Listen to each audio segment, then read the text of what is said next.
ನಗರದ ಕಲಾಭವನದಲ್ಲಿ labour rights forum ಸಂಸ್ಥಾಪಕ ಹಾಗೂ ರಾಜ್ಯಾಧ್ಯಕ್ಷ ಪಾವಗಡ ಶ್ರೀರಾಮ್ ಅವರ ನೇತೃತ್ವದಲ್ಲಿ ನಡೆದ ಗೃಹರಕ್ಷಕರ ಕುಂದುಕೊರತೆ ಸಭೆಯಲ್ಲಿ ರಾಜ್ಯಾಧ್ಯಕ್ಷರು ಪಾವಗಡ ಶ್ರೀರಾಮ್, ರಾಜ್ಯ ಪ್ರಧಾನ ಕಾರ್ಯದರ್ಶಿ ಮೌನಿ ದೇವರಾಜ್ ನಾಯ್ಕ್ ಹಾರ್ನಳ್ಳಿ, ರಾಜ್ಯ ಸಂಘಟನಾ ಕಾರ್ಯದರ್ಶಿ ಅವರು, ಶಾಸಕ ಹಾಗೂ ಗೃಹ ಮಂಡಳಿ ಅಧ್ಯಕ್ಷರಾದ ಕೆಎಂ ಶಿವಲಿಂಗೇಗೌಡರ 68ನೇ ಹುಟ್ಟುಹಬ್ಬದ ಶುಭಾಶಯಗಳು ತಿಳಿಸಿದ್ದು, ತಮ್ಮ ಗೃಹರಕ್ಷಕರ ಕುಂದುಕೊರತೆಯ ಮನವಿ ಪತ್ರವನ್ನು ಶಾಸಕರಿಗೆ ಕೊಟ್ಟು ಮನವಿ ಮಾಡಿಕೊಂಡರು.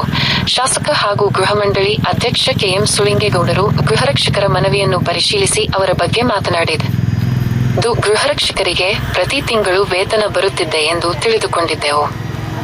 ಆದರೆ ಅವರಿಗೆ ಕೆಲಸವಿದ್ದಲ್ಲಿ ಮಾತ್ರ ವೇತನ ಎಂದು ಇವಾಗ ಅರ್ಥವಾಗಿದ್ದು, ಒಬ್ಬ ಪೊಲೀಸ್ ಅಧಿಕಾರಿಗೆ ನೀಡುವ ವೇತನದಲ್ಲಿ 4 ಗೃಹರಕ್ಷಕರಿಗೆ ಕೆಲಸ ನೀಡಬಹುದು ಮತ್ತು ವರ್ಷದ 365 ದಿನವೂ ಅವರಿಗೆ ಕೆಲಸ ನೀಡಬೇಕೆಂದು ಮಾತನಾಡಿ, ಈ ವಿಚಾರವನ್ನು ಮಾರ್ಚ್ 6 ರಂದು ನಡೆಯಲಿರುವ ವಿಧಾನಸಭೆ ಅಧಿವೇಶನದಲ್ಲಿ ಮಂಡಿಸುವುದಾಗಿಯೂ ಗೃಹರಕ್ಷಕರಿಗೆ ಅರಸೀಕೆರೆಯಲ್ಲಿ ಕಚೇರಿ ಒದಗಿಸುವುದಾಗಿಯೂ ಆಶ್ವಾಸನೆ ನೀಡಿದರು. ಈ ಸಭೆಯಲ್ಲಿ ಟಿ. ರೇವಣ್ಣ, ಘಟಕ ಅಧಿಕಾರಿ ಶಿವರಾಜು, ಸಿದ್ದರಾಜು, ಸಿ. ರುಕ್ಮಿಣಿ, ರೇಖಾ, ಅಂಬಿಕಾ, ಉಮಾದೇವಿ, ರವೀಶ್, ಬೆಳಗುಬ ವಿಶ್ವನಾಥ್, ಮೊಹಮ್ಮದ್ ಕಲಂದರ್, ಕಣಕಟ್ಟೆ ಘಟಕ ಅಧಿಕಾರಿಗಳು, ಆನಂದರಾಜು, ಜಾಜೂರು ಬಸವರಾಜು ಮುಂತಾದವರು ಉಪಸ್ಥಿತರಿದ್ದರು. ವರದಿ Darshan, SP9 news, Arsikere.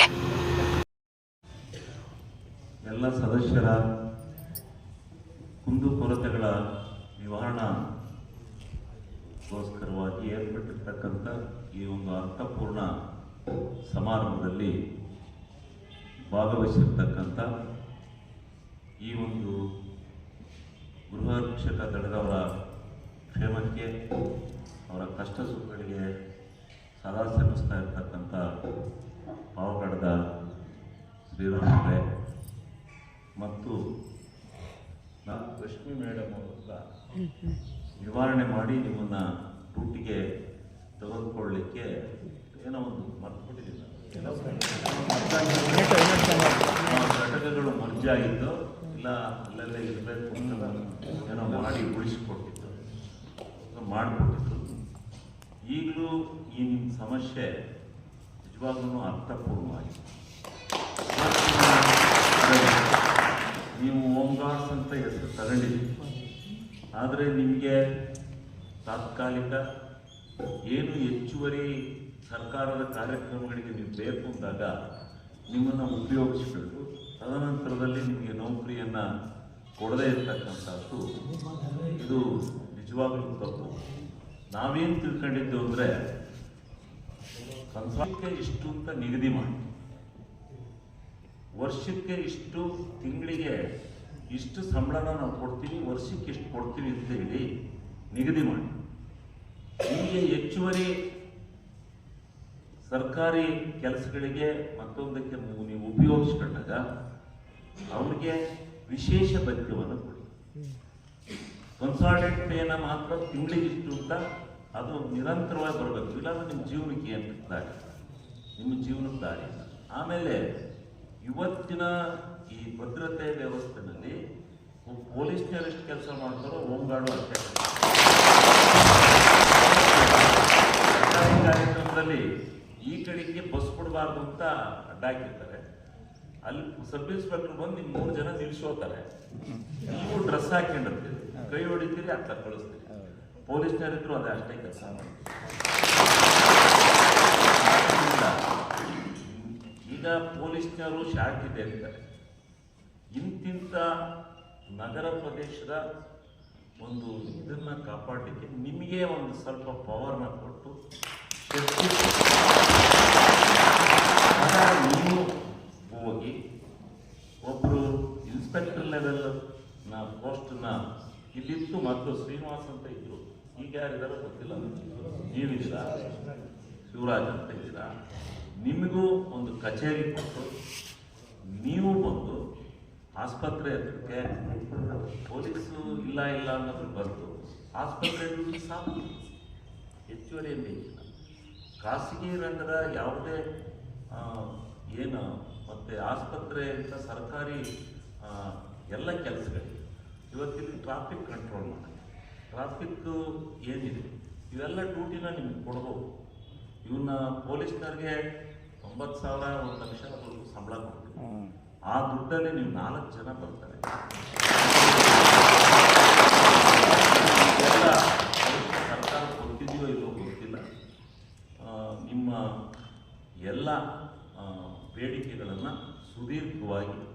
March 6ನೇ ತಾರೀಕು ವಿಧಾನ ಮಂಡಲದ ಅಧಿವೇಶನ ಪ್ರಾರಂಭ ಆದರೆ ನಾನು ಏನಾದರೂ ಮಾಡಿ ಈ ಅಧಿವೇಶನದಲ್ಲಿ ನಿಮ್ಮ ಬೇಡಿಕೆಗಳ, ನಿಮ್ಮ ಕಷ್ಟ ಸುಖಗಳ ಬಗ್ಗೆ ಮೊದಲೇ ಮುಖ್ಯಮಂತ್ರಿಗಳ ಹತ್ರ ಮಾತನಾಡ್ತೀನಿ. ವಿಧಾನಸಭೆಯಲ್ಲಿ ಈ ಸಮಸ್ಯೆಯನ್ನು ನಾನು ಎತ್ತಿ ಆಂಧ್ರದಲ್ಲಿ, ತೆಲಂಗಾಣದಲ್ಲಿ, ಯಾವ್ಯಾವ ರಾಜ್ಯದಲ್ಲಿ ಏನು ಮಾಡಿದ್ದಾರೆ, ಇವರಿಗೆ ಕೊಡ್ತಕ್ಕಂಥ ಸಂಬಳ ಸರ್ಕಾರಕ್ಕೆ ಹೊರೆ ಆಗಲ್ಲ. ಒಬ್ಬ ಪೊಲೀಸ್ನವರ ಕೊಡುವಂಥ ಸಂಬಳದಲ್ಲಿ 4 ಜನ ಹೋಮ್ ಗಾರ್ಡ್ಸ್ ಒಂದು ಕೆಲಸ ಮಾಡ್ತಾರೆ. ಅವರಿಗೆ ಒಂದು ಕನ್ಸಾಲ್ಟೇಟ್ ಪೇನ ಉತ್ತಮವಾದಂಥ ರೀತಿಯಲ್ಲಿ ಮಾಡಿ ಅವರಿಗೆ ನಿವೃತ್ತಿಯಾಗಿ ಹೋಗ್ತಕ್ಕಂಥ ಸಂದರ್ಭದಲ್ಲಿ ಕೊಡ್ತಾ ಇರ್ತಕ್ಕಂಥ ಒಂದು ಅಮೌಂಟ್ ಏನಿದೆ ಅದು ಸಾಲಲ್ಲ, ಅದನ್ನು ಜಾಸ್ತಿ ಮಾಡಿ ಎಲ್ಲ ಬೇಡಿಕೆನ ನಾನು ಮಾಡ್ತೀನಿ. ಅವರು ಸ್ವಲ್ಪ ನಿಮ್ಮಂಥ ವರ್ಗದ ಮೇಲೆ, ನಿಮ್ಮಂಥ ಬಡ ಜನತೆಯ ಮೇಲೆ ವಿಶ್ವಾಸ ಇಟ್ಟಿದ್ದಾರೆ. ಅದಕ್ಕೋಸ್ಕರವೇ ಇವತ್ತು ಬಹಳ ಜನ ಬಹಳ ಶ್ರೀಮಂತರ ಪರವಾಗಿ ಮಾತನಾಡ್ತಾರೆ. ಇವಾಗ ಗ್ಯಾರಂಟಿ ಯೋಜನೆ ತಪ್ಪು ಅಂತ ಸಂಘವಾದ ಮಾಡ್ತಾರಲ್ಲ, ಯಾಕೆಂದ್ರೆ ಅವ್ರಿಗೆ ಸಿಕ್ಕಿಲ್ಲ. ಗ್ಯಾರಂಟಿ ಯೋಜನೆಯಲ್ಲಿ ನಿಮಗೆ ಬರ್ತಾ ಇದೆಯಲ್ಲ, ಈಗ ನೀವು ಸಂಬಳ ತಗೊಂಡ್ರು ನಿಮಗೆ ಗ್ಯಾರಂಟಿ ಯೋಜನೆ ಸವಲತ್ತುಗಳು ಸಿಗ್ತಾ ಇದೆಯಾ? ನಿಮ್ಮ ಮನೆಗೆ ಅಕ್ಕಿ ಸಿಗ್ತಾ ಇದೆಯಾ? ಅದೆಲ್ಲ ಕೊಡ್ತಾ ಇದ್ದಾರಲ್ಲ. ಏಕೆಂದ್ರೆ ನಿಮ್ಗೆ ಸಂಬಳ ಕೊಡ್ತೀವಿ ಕೇಳಿ ಅಲ್ಲಿ ಕೊಟ್ಟು ಮಾಡಿ, ಅದೆಲ್ಲ ತಗಳಿ. ಇವತ್ತು ಭಾರಿ ಮಾತಾಡ್ತಾರೆ, ದೇಶನ ಅಭಿವೃದ್ಧಿ ಪಡಿಸೋಕ್ಕೆ ಈ ಹಣ ಅಷ್ಟಲ್ಲ, ಇಷ್ಟು ಇದು ಏನಾಗಲ್ಲ. ಇದು ರಾಜ್ಯದ ಇಲ್ಲಿ ಬರ್ತಕ್ಕಂಥ ಹಣಕಾಸಿನಲ್ಲಿ 87% ಹಣ ಈ ರಾಜ್ಯಕ್ಕೆ ಅಭಿವೃದ್ಧಿಗೆ ಇರುತ್ತೆ. 13% ಹಣವನ್ನು ರಾಜ್ಯಕ್ಕೆ ಬರ್ತಕ್ಕಂಥ ಆದಾಯದಲ್ಲಿ 13% ಹಣವನ್ನು ಮಾತ್ರ ಇವತ್ತು 1,58,000 ಕೋಟಿ ರೂಪಾಯಿ ಹಣವನ್ನು ಬಡ ಜನತೆ, ಯಾರ್ಯಾರು ಗ್ರಾಮೀಣ ಪ್ರದೇಶದಲ್ಲಿ ಇವತ್ತು ಯಾವುದೇ ವೃತ್ತಿಯನ್ನು ನೀವು ಮಾಡಿ ಎಲ್ಲರೂ ಸಂಕಷ್ಟದಲ್ಲಿ, ಯಾರು ಏನು ಬಹಳ ಇದರಲ್ಲಿ ಸಿರಿವಂತಿಕೆ ಅನ್ನೋದಿಲ್ಲ. ಎಲ್ಲರೂ ಆ ವರ್ಗದ ಜನ ಏನಿದೆ, ರೈತಾಪಿ ವರ್ಗದ ಜನೂ ಕಷ್ಟದಲ್ಲಿದೆ, ಕಾರ್ಮಿಕ ವರ್ಗರು ಕಷ್ಟದಲ್ಲಿದ್ದಾರೆ. ಯಾವುದೇ ವೃತ್ತಿ ಮಾಡಿದ್ರು ಕಷ್ಟದಲ್ಲಿ. ಒಂದು ದಿವಸ ವ್ಯಾಪಾರ ಆಗುತ್ತೆ, ಒಂದು ದಿವಸ ವ್ಯಾಪಾರ ಆಗಲ್ಲ. ಎಲ್ಲ ಜನದವ್ರು ಜನ ಇದೆ. ಅವ್ರಿಗೇನು ಮನೆ ಬದುಕಿ ಗ್ಯಾರಂಟಿ, ಮಹಿಳೆಯರಿಗೆ ಫ್ರೀ ಬಸ್ಸು, ಕರೆಂಟ್ ಫ್ರೀ, ಮತ್ತೆ 10 kg ಅಕ್ಕಿ, ಈ ಎಲ್ಲ ಸವಲತ್ತುಗಳನ್ನು 2,000 ರೂಪಾಯಿ ಒಬ್ಬ ಮಹಿಳೆಗೆ ದುಡ್ಡು ಕೊಟ್ಟರೆ, ಮನೆ ಯಜಮಾನಿ ಕೊಟ್ಟರೆ ಅವ್ರು ಹೆಂಗ ಸಂಸಾರ ಸಾಗಿಸ್ತಾರೆ. ಇವತ್ತು ಭಾಳ ಲಕ್ಷಾಂತರ ಕುಟುಂಬಗಳು ಅದರಿಂದ ಹೋಗ್ತಾ ಇದ್ದಾವೆ. ಇವ್ರಿಗೆ ತಡೆಯೋಕ್ಕಾಗ್ತಾ ಇಲ್ಲ. ಯಾರ್ಯಾರೋ ಎಷ್ಟೆಷ್ಟು ಲಕ್ಷ ಕೋಟಿಗೆ ಹಾಕಿ ಹೋಗಿರ್ತಕ್ಕಂಥವ್ರು ಇದ್ದಾರೆ ಭಾರತ ದೇಶ, ಕರ್ನಾಟಕ ರಾಜ್ಯ. ಇವತ್ತು ಎಷ್ಟು ಲಕ್ಷ ಕೋಟಿಗಳನ್ನ ಬೆಂಗಳೂರಿನಲ್ಲಿ ಒಡಕ್ ತಿಂತಾ ಇದ್ದಾರೆ ಗೊತ್ತಾ?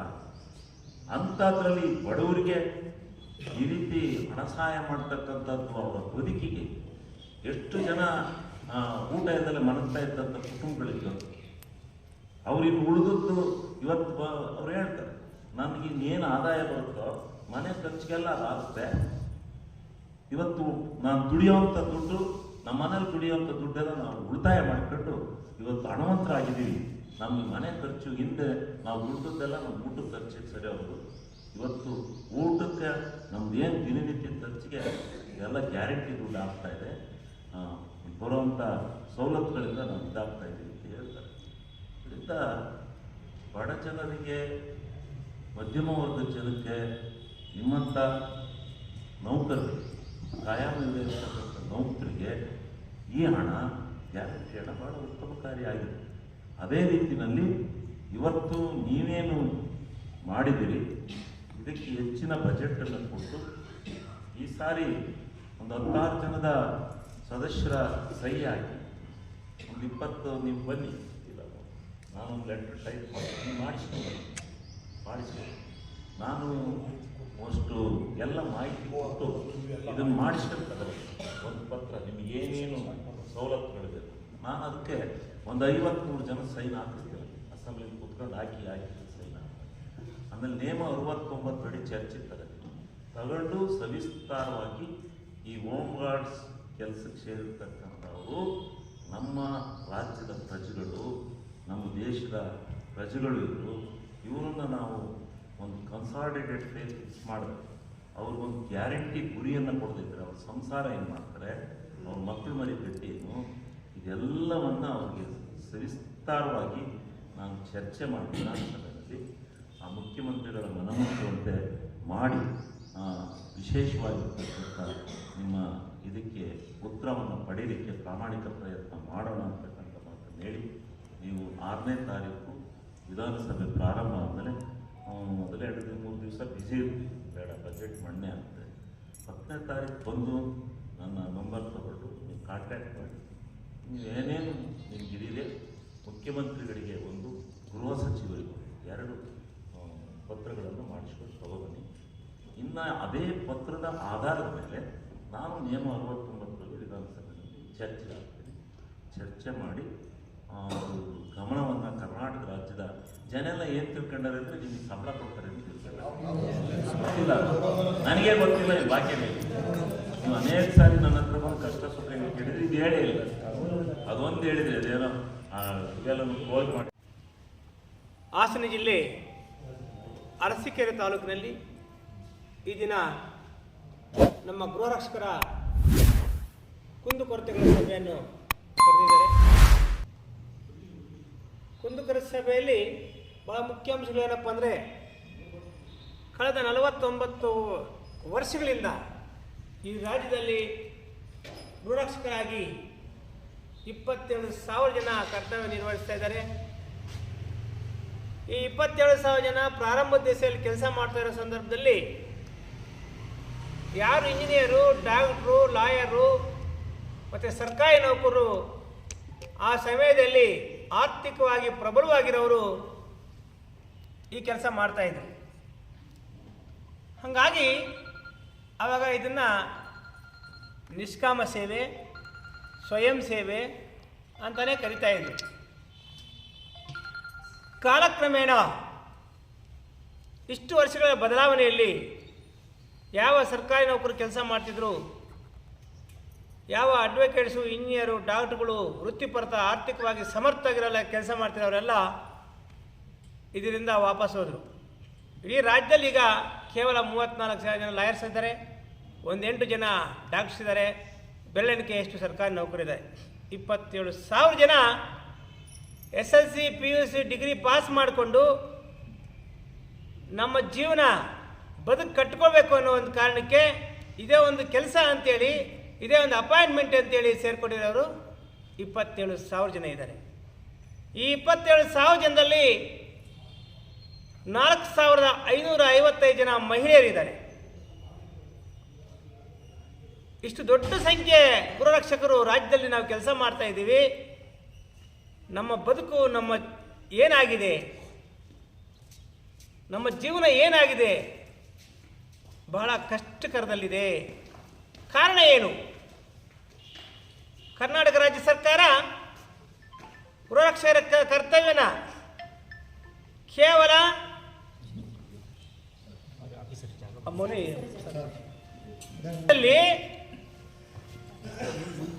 ಕೇವಲ 3 ತಿಂಗಳು ಮಾತ್ರ ಕರ್ತವ್ಯ ಕೊಡ್ತಾ ಇದ್ದಾರೆ. ಆ 3 ತಿಂಗಳು ನಮ್ಮ ಕರ್ತವ್ಯ ಹೆಂಗಿರುತ್ತಪ್ಪ ಅಂದರೆ,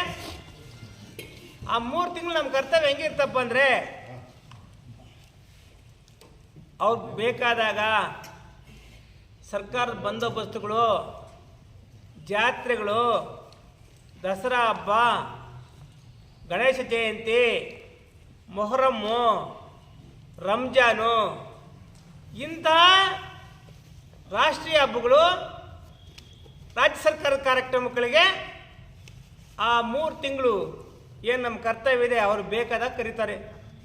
ಈಗ ಅರಸೀಕೆರೆಯಿಂದ ನಮ್ಮ ಜೀವನಕ್ಕೋಸ್ಕರ ಬೆಂಗಳೂರಿಗೋ, ತುಮಕೂರಿಗೋ, ಇನ್ನೊಂದು ಕಡೆ ಎಲ್ಲೋ ಕೆಲಸಕ್ಕೋ ಕೂಲಿಗೆ ಹೋಗಿದ್ದೀವಿ. ಅಲ್ಲಿ ಇನ್ನೇನು ಒಂದು 15 ದಿನ 20 ದಿನ ಕೆಲಸ ಮಾಡಿದ್ದೀವಿ. ಇಲ್ಲಿ ಯೂನಿಟ್ ಆಫೀಸರ್ ಫೋನ್ ಮಾಡ್ತಾರೆ, ಬಾರಪ್ಪ ಡ್ಯೂಟಿಗೆ ಅಂತಾರೆ. ಮತ್ತು ಅಲ್ಲಿಂದ ಡ್ಯೂಟಿ ಬಿಟ್ಟು ಬಂದು ಇಲ್ಲೊಂದು ವಾರ ಕೆಲಸ ಮಾಡಿ ಹೋದರೆ ಅಲ್ಲಿ ಕೆಲಸಕ್ಕೆ ಕರ್ಕೊಂಡು ಹೋಗಲ್ಲ, ಅಲ್ಲಿ ಕೂಲಿ ಮಾಡೋಕ್ಕೂ ಬಿಡಲ್ಲ, ಇಲ್ಲಿ ಈ ಡ್ಯೂಟಿ ಮಾಡೋಕ್ಕೂ ಬಿಡಲ್ಲ. ವರ್ಷ ಪೂರ್ತಿ ಕರ್ತವ್ಯ ಕೊಡಿ ಅಂತ ಕೇಳ್ತಾ ಇದ್ದೀವಿ. ಇಂಥ ಬದುಕು ನಮ್ಗೆ ಏನಕ್ಕೆ? ವರ್ಷ ಪೂರ್ತಿ ನೀವು ಕರ್ತವ್ಯ ಕೊಡಿ. ಆ ವರ್ಷ ಪೂರ್ತಿ ಕರ್ತವ್ಯ ಕೊಟ್ಟರೆ ನಾವು ಕೂಡ ಬೇರೆ ಕಡೆ ಹೋದಂಗೆ ಸ್ವಾಭಿಮಾನದಿಂದ ಇಲ್ಲೇ ಕೆಲಸ ಮಾಡಿಕೊಂಡು ಬದುಕಕ್ಕೆ ಅನುಕೂಲ ಆಗುತ್ತೆ. ಆಂಧ್ರ ತೆಲಂಗಾಣದಲ್ಲಿ ವರ್ಷ ಪೂರ್ತಿ ಕರ್ತವ್ಯ ಕೊಟ್ಟಿದ್ದಾರೆ. ತೆಲಂಗಾಣದಲ್ಲಿ ಸನ್ಮಾನ್ಯ ರೇವಂತ್ ರೆಡ್ಡಿ ಅವರ ಅಲ್ಲಿನ ಮುಖ್ಯಮಂತ್ರಿ ದಿನಕ್ಕೆ 1,000, ತಿಂಗಳಿಗೆ 30,000 ವೇತನ ಸಿಗ್ತಾ ಇದೆ. 30,000 ವೇತನ ಕೊಟ್ಟರೆ ಬೆರ್ಮೆಂಟ್ ಆಗುತ್ತಪ್ಪ ಅಂತೇಳಿ 1,000 ಕಟ್ ಮಾಡಿ 29,000 ಕಟ್ತಾ ಇದ್ದಾರೆ. ನಮಗೂ ಅಷ್ಟೇ ಕೊಡಿ. ನಾವು ಸರ್ಕಾರಕ್ಕೆ ಕೇಳ್ತಾ ಇದ್ದೀವಿ, ನಮಗೆ ಪರ್ಮನೆಂಟ್ ಮಾಡಿ ಅಂತ ಕೇಳ್ತಾ ಇಲ್ಲ. ನಾವೇನು ಪರ್ಮನೆಂಟ್ ಮಾಡಿ ಅನ್ನೋ ಭ್ರಮೆಯಲ್ಲಿ ನಾವಿಲ್ಲ. ನೀವು ಪರ್ಮನೆಂಟ್ ಮಾಡೋದು ಬೇಡ. ನಾವು ಕೆಲಸ ಮಾಡೋಕೆ ಹಿಡಿದೀವಿ, ನಾವು ಕೆಲಸ ಕೊಡಿ. ವರ್ಷ ಪೂರ್ತಿ ಕರ್ತವ್ಯ ಕೊಡಿ. ಆಂಧ್ರ, ತೆಲಂಗಾಣ, ಗೋವಾ, ಬಿಹಾರ ಈ ದೇಶದ 18 ರಾಜ್ಯಗಳಿಗೆ ಹೆಚ್ಚು ಕರ್ತವ್ಯ ಕೊಡ್ತಾ ಇದ್ದಾರೆ. ಕರ್ನಾಟಕ ರಾಜ್ಯದಲ್ಲಿ ನಾವೇನು ಪಾಪ ಮಾಡಿದ್ದೀವಿ? ನಮಗೆ ಯಾಕೆ ವರ್ಷ ಪೂರ್ತಿ ಕರ್ತವ್ಯ ಕೊಡಬಾರ್ದು? ಎಲ್ಲಿ ಕೊಡೋದು? ವರ್ಷ ಪೂರ್ತಿ ಕರ್ತವ್ಯ ಜೊತೆಗೆ ಸಮಾನ ವೇತನ ಕೊಡಬೇಕು. ಈಗ ವೇತನ ಹೆಂಗಿದೆ ನಮ್ಮದು? ನಮ್ಮನ್ನು ಅಪಾಯಿಂಟ್ ಮಾಡ್ಕೊಳ್ಳುವಾಗ ಎಲ್ಲರಿಗೂ ಸರಿಸಮಾನವಾಗಿ ಹೈಟು, ವೆಯ್ಟು, ಎಜುಕೇಷನ್ನು, ಸರ್ಟಿಫಿಕೇಟು ಮತ್ತು ಯಾವುದು ಕ್ರಿಮಿನಲ್ ಕೇಸ್ ಇರಬಾರ್ದು ಎಲ್ಲದು ನೋಡ್ತೀರಿ. ಎಸ್ ಮಾಡಿ, ಮಿಲಿಟ್ರಿಗೆ ಸೇರಿಸ್ಕೊಳ್ಳಿ. ಸೇರ್ಕೊಂಡ್ಮೇಲೆ ಈ ವೇತನ ತಾರತಮ್ಯ ಯಾಕೆ? ಪೊಲೀಸ್ ಸ್ಟೇಷನಲ್ಲಿ ಒಂದು, ಆರ್ ಟಿ ಆಫೀಸಲ್ಲಿ ಒಂದು, ಇನ್ನೊಂದು ಡ್ಯೂಟಿಗೆ ಒಂದು. ಇದನ್ನ ಯಾಕೆ ಭಿನ್ನಾಭಿಪ್ರಾಯ, ಭೇದಭಾವ ಯಾಕೆ? ಅಲ್ಲಿ 24,000 ಪೊಲೀಸ್ ಸ್ಟೇಷನ್ ಕೊಡ್ತೀರಿ, ಇಲ್ಲಿ 18,000 ಬೇರೆ ಕಡೆ ಕೊಡ್ತೀರಿ. ಇದು ಬೇಡ. 27,000 ನಮ್ಮಲ್ಲಿ ಯಾಕಿದು? ಸಮಾನತೆಯಿಂದ ಸಮಾನ ವೇತನ ಕೊಟ್ಟರೆ ಯಾರು ಎಲ್ಲೇ ಡ್ಯೂಟಿ ಮಾಡಿದ್ರು ಕೂಡ ಯಾರಿಗೂ ತೊಂದರೆ ಆಗಲ್ಲ. ನೀವೆಷ್ಟು ಕೊಡ್ತೀರಾ? 24,000 ಕೊಡ್ತೀರಾ? ಅಷ್ಟೇ ಎಲ್ಲರಿಗೂ ಕೊಟ್ಕೊಂಡು ಹೋಗಿ ಅನ್ನೋದು ನಮ್ಮ ಡಿಮ್ಯಾಂಡ್. ಭಾಳ ಮುಖ್ಯವಾದ ಡಿಮ್ಯಾಂಡ್ ಸಮಾನ ವೇತನ. ಅದಾದ ಮೇಲೆ ಈ ರಾಜ್ಯದಲ್ಲಿ ಅನೇಕ ನೌಕರಿಗೆ ನಿವೃತ್ತಿ ಆದಾಗ 10 ಲಕ್ಷ ಇಟ್ಕೊಂಡು ಕೊಟ್ಟಿದ್ದೀರಿ, ಪೌರ ಕಾರ್ಮಿಕರಿಗೆ 10 ಲಕ್ಷ ಇಟ್ಕೊಂಡು ಕೊಟ್ಟಿದ್ದೀರಿ, ಗ್ರಾಮ ಸಹಾಯಕರಿಗೆ 10 ಲಕ್ಷ ಇಟ್ಕೊಂಡು ಕೊಟ್ಟಿದ್ದೀರಿ. ಅವ್ರು ನಿವೃತ್ತಿ ಆದರೆ 10 ಲಕ್ಷ ತಗೊಂಡು ಹೋಗ್ತಾರೆ ಮನೆಗೆ. ನಮ್ಮ ಗೃಹರಕ್ಷಕರು ಬರೇ ಕೈಯಲ್ಲಿ ಹೋಗ್ಬೇಕು. ವಯಸ್ಸಾದರೆ ಬರೇ ಕೈಯಲ್ಲಿ ಹೋಗ್ಬೇಕು. 60 ವರ್ಷ ಆದಮೇಲೆ ಆ ವಯಸ್ಸಲ್ಲಿ ಮನೆಗೆ ಬರೇ ಕೈಯಲ್ಲಿ ಹೋದರೆ ಯಾರು ಅನ್ನ ಆಗ್ತದೆ ನಮಗೆ? ಅವ್ರ ಪರಿಸ್ಥಿತಿ ಏನು?